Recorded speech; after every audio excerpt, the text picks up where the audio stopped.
Good day, everyone.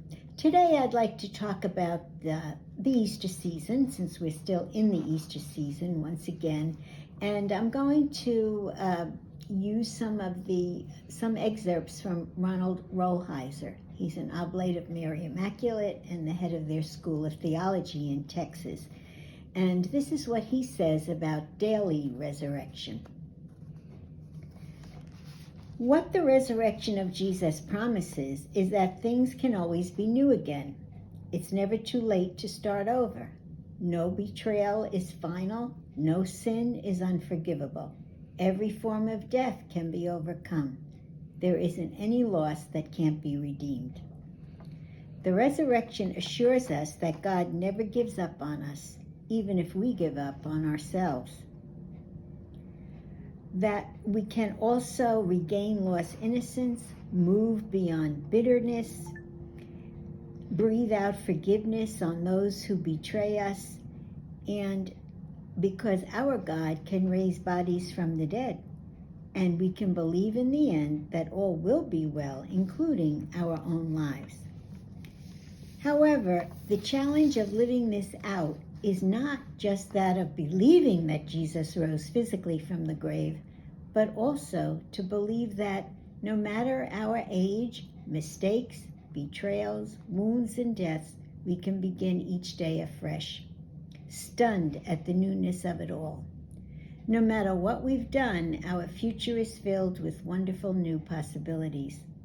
Resurrection is not just a question of one day after death rising from the dead, but it is also about daily rising from the many mini graves within which we so often find ourselves.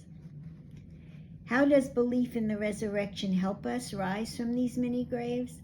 By keeping us open to surprises and freshness in our lives. Not an easy thing to do.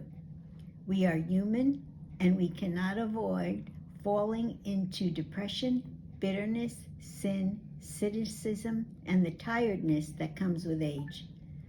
Like Jesus, we too will have our crucifixions, yet our faith in the resurrection invites us precisely to live beyond these. As another writer, John Shea, once said, "What the resurrection teaches us is not how to live, but how to live again and again and again." If the resurrection is to have power in our lives, we must give up the illusion of familiarity. What does that mean?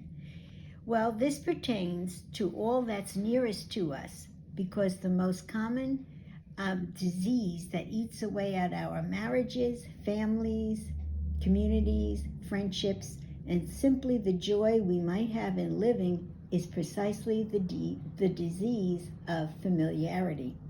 We think we know, we think we understand, we think we have things figured out, and we end up psyching out life and each other, leaving no room for newness, surprise, for the unfamiliar, for the resurrection. The resurrection tells us then that familiarity is an illusion. It invites us to look at things familiar until they look unfamiliar again, because in the end, a startling, delightful surprise is hidden in all that is familiar. So each day, let us thank God for the resurrection of Jesus and how it helps us to believe in the newness of each moment so that we can be filled with joy and hope, seeing each other and the world with new eyes. Have a blessed week.